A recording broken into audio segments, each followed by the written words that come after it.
각 시대마다 주요 질병이 있다고들 합니다. 예를 들면 한때는 박테리아라는 것이 주 질병이어서 전 세계가 전염병, 역병이라고 하죠. 그것 때문에 큰 어려움을 겪기도 했습니다. 정말 많은 사람들이 죽어갔지요. 그러나 항생제 개발로 말미암아 세균 감염의 질병은 더 이상 두려운 역병이 되지는 않았습니다. 항생제로 말미암아 많은 사람들이 이제 고침을 받게 됐죠.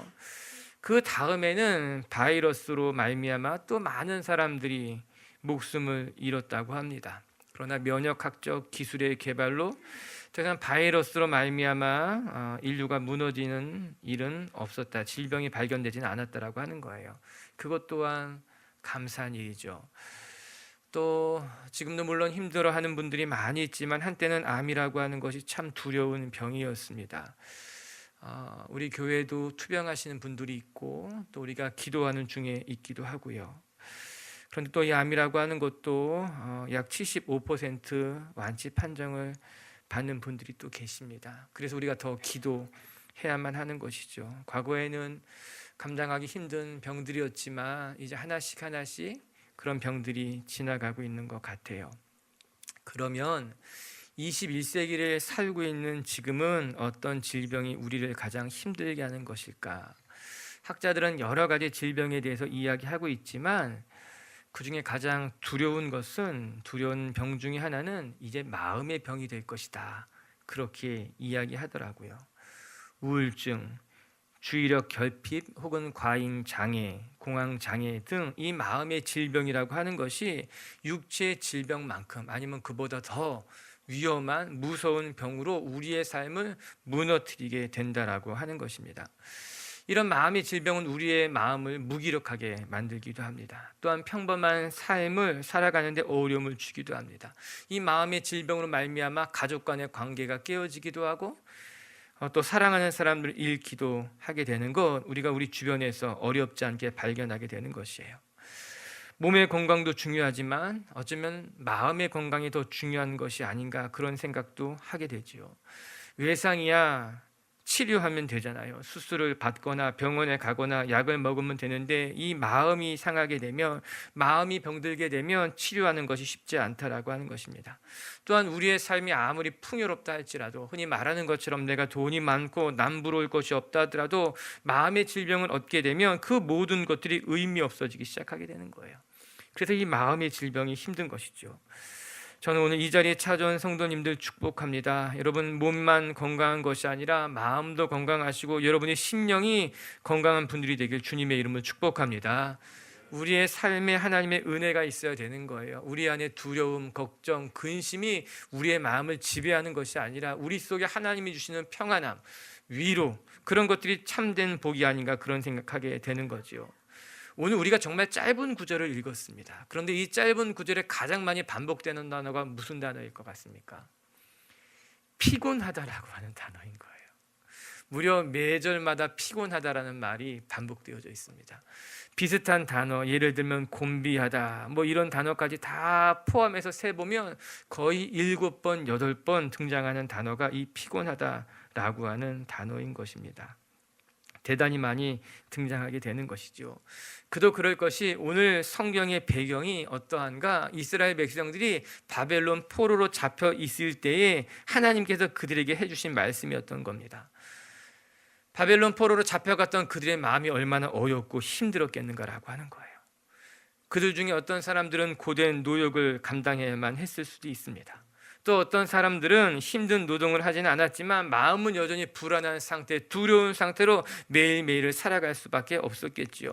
이방 민족에게 압제를 당하는 그들의 삶은 오늘 말씀처럼 피곤한 거예요. 고단한 거예요. 감당하기 어렵다라고 하는 것이에요.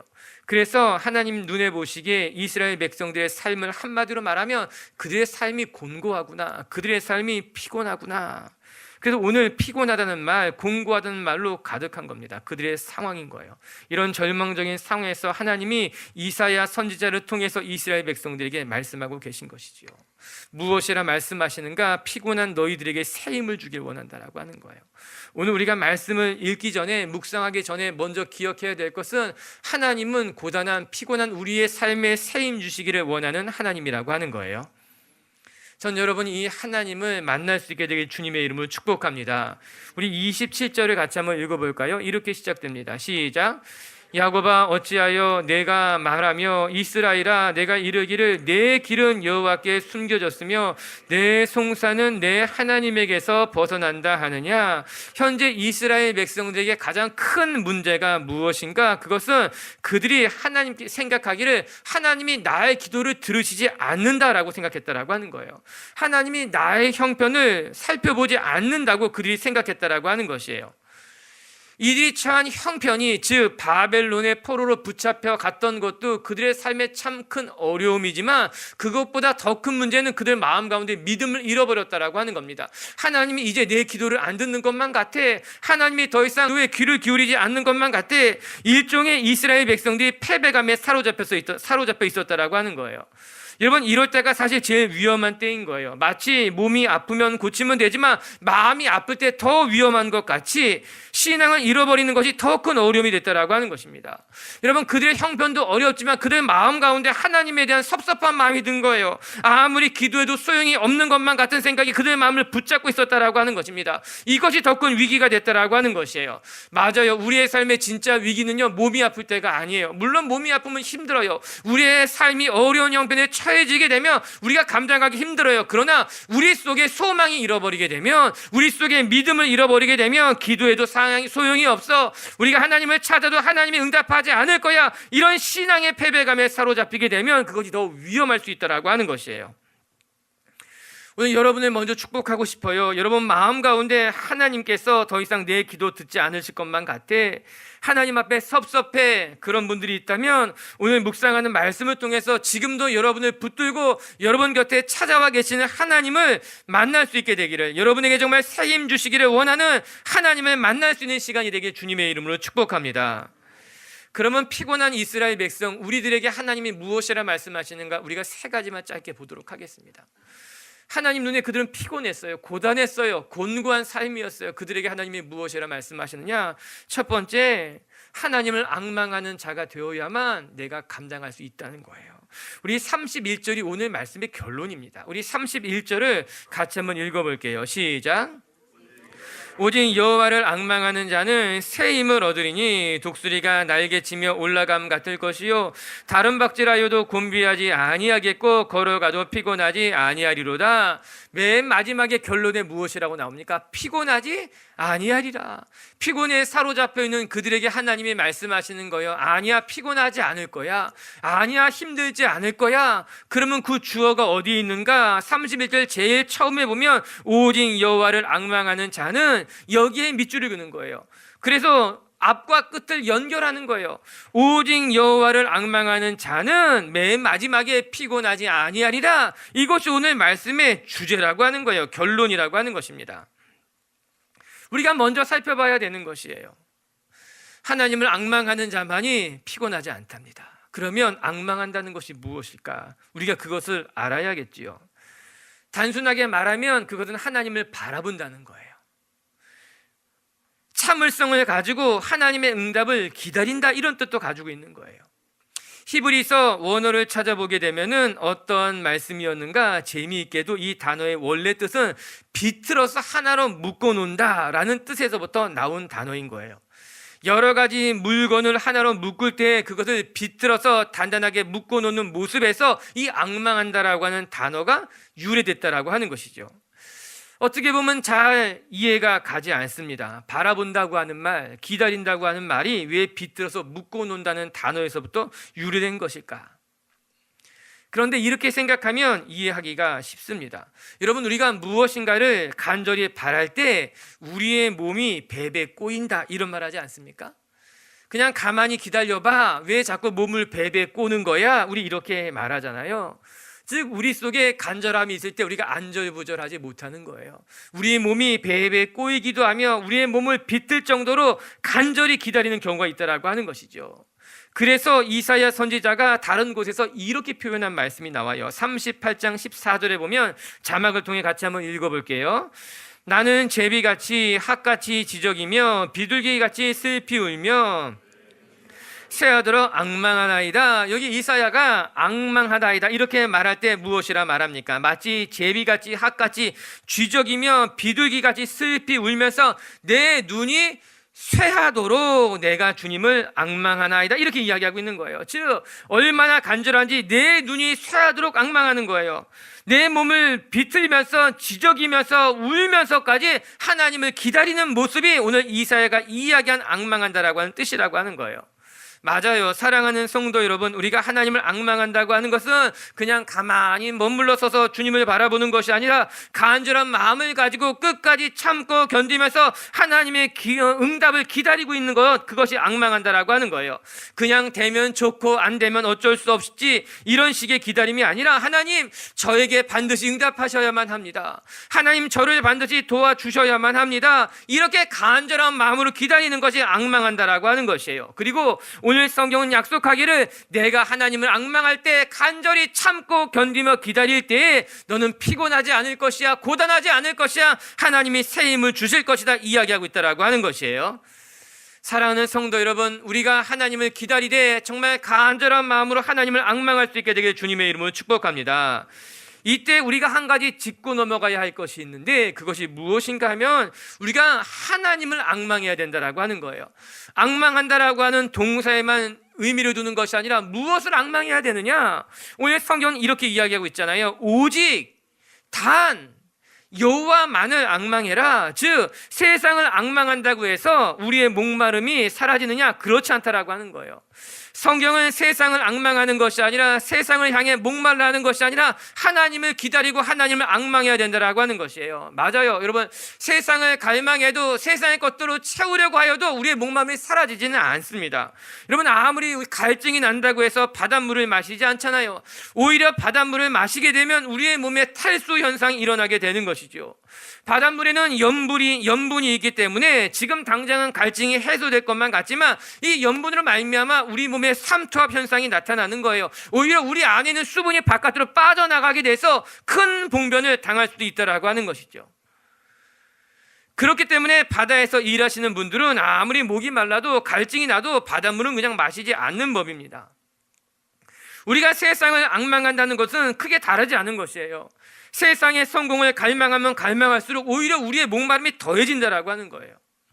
세상의 것으로 우리의 삶을 채우면 채울수록 오늘 말씀에 이런 것 같이 너는 피곤해지게 될 거야, 곤고해지게 될 것이야. 세상의 것을 채우면 괜찮을 줄 알았어요. 세상의 성공을 이루어내면 부족하지 않을 것만 같지만 아니라고 하는 거예요. 성공하면 성공할수록 더 성공하고 싶은 거예요. 채우면 채울수록 오히려 내 안에 있는 부족한 것이 모이기 시작하게 된다. 우리의 삶이 피곤해진다라고 하는 거예요. 방콕에 간 일이 있었는데 엄청나게 큰 시장이 있잖아요. 저도 거기 가게 됐어요. 저는 새나 애완동물을 그렇게 좋아하는 편이 아닌데 어떻게 가다 보니 우리 같이 갔던 사람들과 그 애완동물이 가득한 거리에 다다르게 된 겁니다. 배도 너무 고프고 다리도 아픈데 제 눈에 들어오는 장면이 하나 있었어요. 다람쥐를 파는 상점이었어요. 그런데 그곳에서 이 다람쥐 통 안에 다람쥐 한 마리가 열심히 쳇바퀴를 막 신나게 돌리는 것이 제 눈에 보이게 된 거였어요. 제가 다리도 아프고 배도 고프니까는 그 다람쥐에게 제 마음이 바로 투영돼 보이는 거예요. 왠지 저렇게 쳇바퀴를 계속 돌리는 다람쥐가 너무너무 불쌍해 보이는 거예요. 얼마나 다리가 아플까 제 생각이죠. 제 마음이죠. 아이고, 쟤도 불쌍한 인생이구나. 계속해서 쳇바퀴를 막 돌리는 것이. 안타까운 것은요, 그렇게 돌려도 한 발짝도 앞으로 못 나가는 거예요. 계속 그 동그라미 하면서 끊임없이 막 돌아가고 있는 거예요. 얼마나 다리가 아프겠습니까? 얼마나 안타까운가.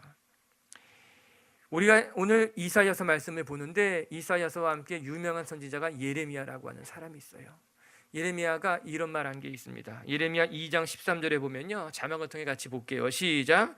내 백성이 두 가지 악을 행하였나니 곧 그들이 생수의 근원되는 나를 버린 것과 스스로 웅덩이를 판 것인데 그것은 그 물을 가두지 못할 터진 웅덩이니라. 이사야 선지자와 함께 예레미야가 무엇이라 이야기했는가? 이스라엘 백성들이 큰 실수를 두 가지 했다라고 하는 거예요. 첫 번째는 생수의 근원이 되신 하나님을 버린 것, 이것이 첫 번째 잘못이고, 두 번째 잘못은 스스로 웅덩이를 파서 물을 채우기 시작했는데 그 웅덩이가 터진 웅덩이였다라고 하는 거예요. 채워지지 않는 물을 계속해서 채우는 것이 너희들의 실수라고 하는 것이에요. 맞아요. 오늘 이사야 선지자도 동일하게 우리에게 이야기하는 것이겠어요. 여러분, 우리가 세상의 것들을 채워도 우리가 아무리 달리고 달려가도 앞으로 전진하지 못하는 것 같이 세상의 것들을 채워도 우리의 삶이 만족이 이룰 수는 없다라고 하는 것이에요. 오늘 이사야 선지자도 분명히 이야기하는 거잖아요. 세상을 앙망하는 것이 오히려 너희의 삶을 피곤하게 하는 것뿐이다라고 하는 것이에요. 아무리 세상의 것에 목말라 해도 너의 목마름을 채울 수 없다라고 하는 것이에요. 맞아요. 우리는요, 세상의 목마름으로 세상의 것으로 우리의 삶을 채우는 것이 아니라 하나님으로 우리의 삶을 채울 때 비로소 갈증이 사라지는 거예요. 목마름이 사라지는 거예요. 우리의 삶이 비로소 충만해지기 시작하게 된다라고 하는 것이에요. 오늘 말씀 앞절에는요, 이런 말씀이 나와요. 우리 26절 말씀 자막을 통해 한번 같이 읽어볼까요? 세상을 앙망하지 말고 하나님을 앙망하라 이야기할 때 이사야는 이렇게 말합니다. 읽어볼게요. 시작. 너희는 눈을 높이 들어 누가 이 모든 것을 창조하였나 보라. 주께서는 수요대로 만상을 이끌어내시고 그들이 모든 이름을 부르시나니 그의 권세가 크고 그의 능력이 강함으로 하나도 빠짐이 없느니라. 너희는 세상을 바라보지 말고 세상을 갈망하지 말고 너희 눈을 들어서 이 천지 만물을 창조하신 하나님을 앙망해라. 하나님을 바라보라 이야기하고 있는 거예요. 세상은 너에게 목마름을 줄 뿐이니 이 천지를 지으신 하나님을 바라보는 것, 여러분 한번 상상해 보시기 바랍니다. 여러분 이 땅을 지으신 하나님, 하늘을 한번 보시기 바라요. 이 별들을 상상해 보시기 바라요. 제가 설교 준비하면서 이런 생각했어요. 설교하다가 제가 박수를 한번 탁 치면 여기가 그냥 밤하늘의 별로 가득 차면 얼마나 멋있을까. 요즘 좋은 극장들 나오잖아요. 그런 극장 보면 사면이 다 극장인 것처럼 이 순간 여기 밤하늘의 별로 가득하면 얼마나 멋있을까. 설교가 귀에 쏙쏙 들어올 텐데 그런 생각했어요. 여러분 한번 상상해 보세요. 밤하늘에 가득한 별들을, 우주 허블 망원경으로 보내온 사진을 한번 찾아보니까는요, 엄청나더라고요. 정말 밤하늘의 별들이 그 지구 저 멀리, 우주 저 멀리 보여있는 별들의 아름다움이 정말 너무너무 멋있고 너무너무 아름답고, 정말 우주 저 끝에 정말 대단한 별들이 대단한 것들로 가득하구나. 맞아요, 여러분. 정말 날씨 좋을 때 하늘을 보아도, 밤하늘을 보아도 너무너무 아름답고 멋있잖아요. 그런데 지구 저 우주 저 멀리에 있는 그런 행성들을 보게 되면 이렇게 대단한 것이 어떻게 창조되었을까, 그런 생각하지요. 과학자들은 이런 말을 합니다. 천체 과학자들은 우주를 들여다보면 들여다볼수록 신의 존재를 부인하기가 어렵다라고 하는 거예요. 이 아름다운 우주를 그냥 이것이 자연스럽게 우연히 생겼다고는 상상할 수 없다라고 하는 거죠. 이 아름다운 것들이. 그런데 더 놀라운 것은요, 이 광활한 우주가 한치의 오차도 없이 운행된다라고 하는 거예요. 그것이 더 놀랍다고 과학자들은 이야기하더라고요. 지구만 생각해봐도 자전의 축이 있잖아요. 그 자전의 축에 따라 자전하게 되고 태양의 주위를 공전하게 되고 태양을 중심으로 행성들이 한 바퀴씩 한 바퀴 돌아가는 그것이 한치의 오차도 없이 움직이는 것이 너무나 신비롭다라고 하는 거죠. 그래서 이사야가 오늘 무엇이라 이야기했는가? 26절에 우리가 읽은 것 같이 하나님이 천지 만물을 다 창조하셨을 뿐만 아니라 하나님이 그것을 한치의 오차도 없이 이끌어 가신다, 다스리고 계신다라고 하는 것이에요. 그 하나님이 얼마나 대단합니까? 저는 생각해 보면 하나님이 피곤하실 것 같은 거예요. 이 천지 만물을 지으시고 그것을 한치의 오차도 없이 움직이는 것이 사람이 피곤한 것이 아니라 하나님이 피곤하겠다, 그런 생각이 드는 것이지요.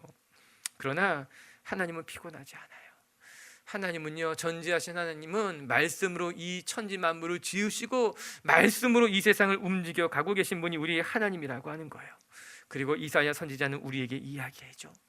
의지할 것 없는 사람을 의지하고 세상의 것들로 너의 삶을 채우는 것이 아니라 눈을 들어 하나님을 바라보고 하나님이 너의 삶을 채우도록 하나님을 앙망하는 삶을 살아가라라고 하는 거예요. 사랑하는 성도 여러분, 오직 하나님만 바라보고 하나님만 앙망하며 하나님이 여러분의 삶을 붙드는 것, 그 은혜를 누릴 수 있게 되길 주님의 이름으로 축복합니다. 두 번째 말씀을 통해서 우리가 또 한 가지 깨닫게 되는 것은 우리의 피곤한 삶에 하나님이 날마다 새 힘을 주신다라고 하는 사실인 거예요. 31절을 제가 다시 한번 읽어드리면 이렇게 나오잖아요. 오직 여호와를 앙망하는 자는 새 힘을 얻으리니, 우리가 먼저 묵상한 것은 하나님을 앙망한다는 것, 그것을 묵상했다면 두 번째는 하나님이 우리에게 새 힘을 주신다라고 하는 것이에요. 여러분, 이것이 중요해요. 우리는 우리 스스로 힘을 만들어내는 사람이 아니라 오늘 말씀처럼 너는 새 힘을 얻게 된다라고 하는 거예요. 내가 힘을 내자, 내가 힘을 내야지, 내가 힘을 내는 것이야. 여러분, 우리가 힘을 만드는 것이 아니에요. 힘은 하나님이 우리에게 주시는 거예요. 하나님이 우리에게 힘을 얻게 하신다라고 하는 것이에요. 여러분, 제가 퀴즈 하나 낼게요. 여러분은 하나님을 믿는 사람은 피곤하지 않을까요? 신앙을 가진 사람은요, 고단하지 않을까요? 대답을 잘해야겠죠. 앞에 이야기하기를 하나님을 앙망하는 자가 피곤하지 않을 것이라고 설교를 했는데, 이제 묻기를 그러면 신앙 있는 사람은 피곤하지 않습니까? 묻는다면 뭐라고 대답해야 될까? 어떻게 생각해요? 신앙이 있으면 안 피곤할까요? 아니에요. 신앙을 가진 사람도 하나님을 믿는 사람도 피곤해요. 저도 피곤할 때가 있어요. 아, 정말 피곤하다, 이런 생각 들기도 해요. 어느 날 차를 타고 가는데 라디오에서 이런 노래가 나왔어요. 피곤해, 정말 피곤해. 이런 노래 들어보셨어요? 무슨 CM송이었어요. 아마 피로회복제를 광고하는 노래였는데 가수가 그렇게 불렀어요. 피곤해, 피곤해, 정말 피곤해. 그런데 이 약을 먹으면 괜찮다는 거겠죠. 한참 웃었어요. 내 마음을 표현한 노래 같다, 나의 주제곡으로 해야겠다. 또 한편으로는 나만 피곤한 게 아니구나, 다 피곤하구나, 세상 사람들은 다 피곤하구나. 맞아요. 신앙이 있는 사람도 아니 신앙이 없는 사람도 이 세상을 사는 사람들은 다 피곤하다는 거예요. 이 시대가 피곤한 시대인 거예요.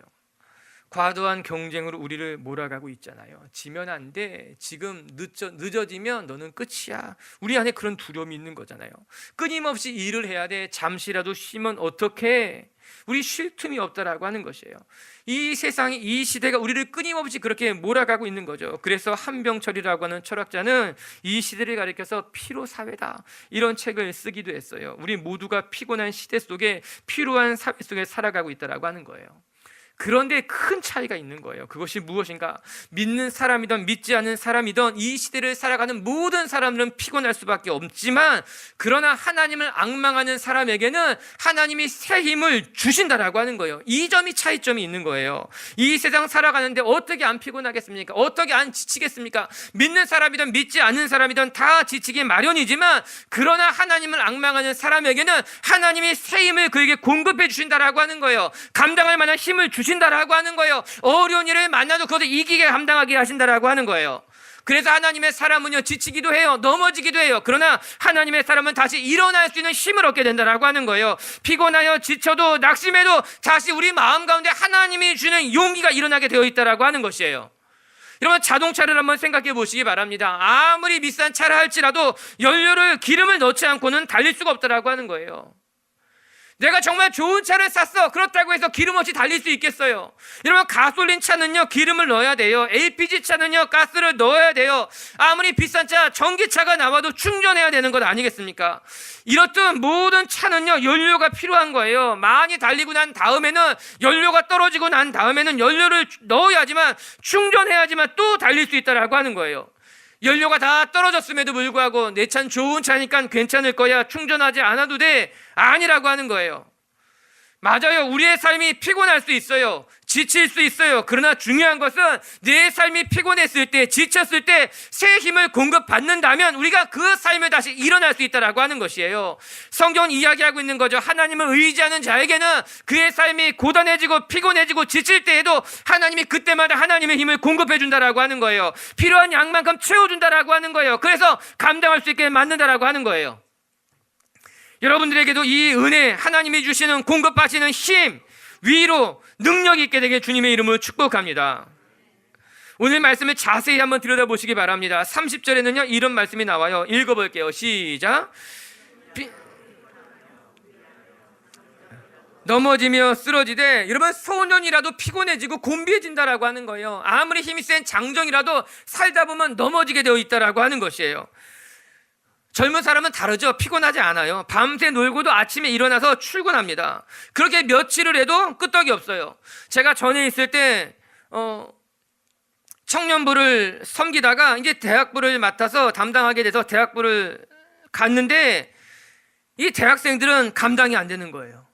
청년과 대학생 나이 차이가 비슷한 것만 같아도 이 대학생들의 에너지는요 엄청나게 되는 거예요. 정말 3-4시간 찬양하고 나서도 이 기도회가 끝난 다음에 또 밤새도록 게임을 하고 야식을 먹고 그렇게 밤을 꼴박 새고도 아침에 일어나서 새벽 예배를 해요. 이게 제가 감당이 안 되는 거예요. 나는 그래도 조금이라도 자야 되는데. 우리 그렇잖아요. 자야 되죠. 그래, 다 그래 여러분은. 근데 이 대학생 학생들은 다른 거예요. 와, 제가 감당이 안 되더라고요. 그런데 어느 날 청소년 부서 부흥회를 인도하러 갔는데 중고등학생은 에너지가 다른 거예요. 대학생들과 이 중고등학생은 마치 이 피가 다른 것만 같은 거예요. 아이들은 3-4시간 찬양하는데 앉질 않아요. 서서 계속 뛰면서 찬양을 하고 그거 끝나고 나도 또 자기들끼리 예배를 해요. 그리고 나서 또 밤새도록 뭔가를 또 먹어요. 청소년들은 뭐 소리가 달라. 뭐 엄청나요. 아무튼 뭐 대단하더라고요. 우리랑 다른 사람이다. 그런 거예요. 그런데 오늘 뭐라고 나옵니까? 소년이라도 피곤하여 곤비해지고 장정이라도 넘어진다라고 하는 거예요. 아무리 안 쓰러질 것만 같은 젊은 사람도 넘어질 때가 있다라고 하는 거예요. 맞아요. 제가 청년 사역 해보니까요 청년들이 지치지 않더라고요. 그런데 청년들이요, 젊은 사람들이요 지치지 않는 것 같지만 한번 넘어지잖아요, 잘 못 일어나더라고요. 이 젊은 친구들이 한번 넘어지면 이 아직 경험이 없으니까 상처가 크니까 그 넘어진 자리에서 잘 못 일어나게 되는 거예요. 안타깝더라고요. 그러나 오늘 성경은 말합니다. 소녀도 넘어지고 장정도 쓰러지고 곤비해지지만 그러나 하나님은 그 넘어진 자들을 일으켜 세우시고 그들에게 명철을 주신다라고 하는 거예요. 28절과 29절을 같이 한번 읽어볼까요? 시작. 너는 알지 못하였느냐, 듣지 못하였느냐, 영원하신 하나님 여호와 땅끝까지 창조하시는 이는 피곤하지 아니하시며 곤비하지 않으시며 명철이 한이 없으시며 피곤한 자에게는 능력을 주시며 무능한 자에게는 힘을 더하시나니. 오늘 본문이요 대조하고 있는 거예요. 소년은 넘어지지 않고 피곤하지 않고, 그게 아니야. 소년이라도 넘어지지만 장정이라도 곤비해지고 쓰러지지만 그러나 하나님은 피곤하지 않아. 하나님은 곤비하지 않아. 오히려 하나님은 피곤한 자에게 힘을 주시고 능력을 주시는 하나님이라고 말씀하고 있는 거예요. 여러분, 사람은 한계가 있는 거예요. 아무리 대단해 보이는 사람도요, 피곤해 보이지 않는 사람도요, 때가 되면 넘어지고 쓰러지게 되어 있다라고 하는 것이에요. 그러나 천지 만물을 지으신 하나님은 곤비하지 않아요. 피곤하지 않아요. 명철이 한이 없는 분이에요. 그렇기 때문에 우리가 누구를 의지하느냐? 하나님을 의지하는 거예요. 하나님을 바라보게 되는 거예요. 그것이 유한한 인간과 영원하신 하나님의 차이점이라고 하는 것이에요. 인정할 수밖에 없는 것이에요. 그리고 성경이 이야기하고 있는 거죠. 그 영원한 하나님이 피곤한 자에게는 능력을 주시며 무능한 자에게는 힘을 더하시며 명철과 지혜를 주신다라고 하는 것이에요. 사랑하는 위치교회 성도 여러분, 여러분의 삶에 힘이 다 떨어지고 에너지를 다 잃어버리고 정말 주저앉아 넘어져 있을 때 다시 지친 여러분에게 새 힘을 공급하시고 다시 여러분을 일으켜 세우시고 여러분을 위로하시는 하나님을 만나는 그런 하루가 될 수 있게 되기를, 그런 여러분이 되기를 주님의 이름으로 축복합니다. 끝으로 한 가지만 더 묵상할 것은, 우리가 피곤하지 않기 위해서 우리에게는 하나님을 앙망하는 것이 필요하다 그랬잖아요. 우리가 세상을 앙망하는 게 아니라 하나님을 앙망하는 거예요. 두 번째는 하나님을 앙망할 때 하나님은 우리에게 새 힘을 끊임없이 주신다라고 하는 거예요. 세 번째는 무엇인가? 우리가 그 하나님을 믿어야 된다라고 하는 거예요. 이게 중요한 거예요. 하나님이 우리를 붙드시고 하나님 우리에게 새 힘을 주시는 분이라는 것을 우리에게 믿음이 있어야 된다라고 하는 거죠. 사실 오늘 본문은요, 이스라엘 백성들의 불평으로 시작합니다. 바벨론의 압제로 붙잡혀 갔었던 그들이 하나님 앞에 원망하고 있는 내용으로 시작하는 거예요. 27절을 같이 한번 읽어볼까요? 27절 시작. 야곱아 어찌하여 내가 말하며 이스라엘아 내가 이르기를 내 길은 여호와께 숨겨졌으며 내 송사는 내 하나님에게서 벗어난다 하느냐. 쉬운 말로 하게 되면은 무슨 말인가? 하나님 왜 내 기도는 듣지 않습니까? 하나님 왜 내 송사 내 재판은 하나님이 돌봐주지 않습니까? 이 이야기를 하고 있다라고 하는 것이에요. 이스라엘 백성들 가운데 믿음이 없어지게 된 거예요. 그 마음 가운데 불평과 원망이 일어났다라고 하는 것이에요. 여러분 오늘 말씀 너무 좋죠? 하나님이 무능한 자에게 힘을 주시고 하나님을 갈망하는 자에게 힘을 주신다고 하는 말씀, 너무너무 좋은 말씀인데 이 좋은 말씀이 믿겨지지 않으면 그만입니다. 좋은 말씀이 있으면 무엇합니까? 이 말씀이 내 말씀이 아닌데 하나도 믿겨지지 않는데, 중요한 것은 이 말씀이, 즉 피곤한 자에게 능력을 주시고 무능한 자에게 힘을 주신다는 이 말씀이 내 안에 들어와야 내가 믿어져야 된다라고 하는 거예요. 문제는 안 믿는다는 거죠. 전에 몸이 아픈 적이 있었어요. 정말 기침을 오랫동안 했었어요. 병원에 많이 다녔죠. 이런저런 약도 먹어보고 이렇게 병원에 오래 다니니까는 병의 박사가 됐어요. 안 다녀본 병원이 없고 안 먹어본 약이 없고 인터넷으로 안 찾아본 것이 없었어요. 기침에 대해서는 얼추 전문가가 된 줄 알았어요. 문제는 무엇인지 아십니까? 이렇게 다 찾아보고 나니까는 의사의 말이 제 귀에 안 들어오는 거예요. 무슨 약을 먹자 그래도 그것 제가 이미 먹어본 약인데, 이미 내가 다 알고 있는데 의심부터 드는 거예요. 여러분들도 그런 경험 다 있지 않습니까? 우리에게 그런 경험이 있습니다. 환자가 언제 불쌍한지 아세요? 환자가 제일 불쌍할 때는요, 의사를 못 믿을 때가 제일 불쌍합니다. 몸이 아파서 어떻게 할 수 없어서 병원에 가긴 갔는데 의사의 말이 안 믿겨지는 거예요. 의사의 말을 믿을 수 없는 거예요. 의사의 말을 믿어야지요. 그래야 치료가 시작되는데 말입니다. 제가 이런 경험도 있습니다. 일본의 아우니치를 여러 번 다녀왔어요. 전에 교회에 있었을 때인데 그때 일본을 여러 번 방문했어야만 했어요. 그래서 좀 좋지 않은 곳에서 숙박을 하기도 했었는데 이 피부병에 걸린 적이 있었어요. 어려운 데를 방문하고 나서 그랬던 거죠. 한참을 고생을 했습니다. 근데 결국에는 어떤 선생님 통해서 이제 큰 대학병원에 소개받고 가서 이제 나왔는데, 아무튼 그때 그 선생님이 저한테 이야기했어요. 이런 약을 한번 써보십시다 이야기했는데, 제가 그 말을 듣고 대뜸 이렇게 이야기했습니다. 의사 선생님, 그 약이 독한 약인데, 제가 딱 이렇게 얘기했어요. 독한 약인데 그거 부작용도 분명히 있는 것인데 그 약을 꼭 써야만 합니까? 이렇게 말했어요. 그래서 그 선생님이 가만히 계시더니 이렇게 얘기했습니다. 목사님, 이런 말투였어요. 목사님, 그냥 시키는 대로 하십시오. 약에는 해가 되는 것도 있고 득이 되는 것도 있지만 해보다 득이 많을 때 의사는 그 약을 처방하게 되어 있습니다. 그 약의 부작용도 알지만 득이 더 많기 때문에 쓰라고 하는 거예요. 제가 아무 말도 못했습니다. 얼굴이 너무나 빨개지게 된 거예요. 죄송합니다 이야기하고 약을 먹었어요. 일주일 후에 싹 났어요. 너무 부끄럽더라고요. 그 뒤에 또 그 의사 선생님 몇 번 찾아갔었어요. 감사한 거죠. 교회 다니는 사람들이 언제 제일 불쌍한지 아십니까? 하나님의 말씀이 안 믿겨질 때 제일 불쌍한 겁니다. 내가 교회는 다니는데, 내가 기도는 한다고는 하는데, 내가 신앙이 있다고는 말하는데 하나님의 말씀을 안 믿는 거예요. 그렇게 안 될 거야. 기도해도 응답하지 않을 거야. 환자가 의사의 말을 못 믿을 때 참 안타까운 것처럼 신앙인이 교회 다니는 사람이 하나님의 말씀을 믿지 못할 때, 믿음이 없을 때 제일 불쌍해지게 되어 있다라고 하는 것이에요. 오늘 성경에 무엇이라고 이야기합니까? 내가 너를 돕고 내가 너에게 힘이 되고 내가 너를 피곤하지 않게 하겠다고 약속하고 계신 거예요. 저는 오늘 이 말씀이 여러분 마음판에 새겨지게 되고 여러분에게 힘이 되기를 주님의 이름으로 축복합니다.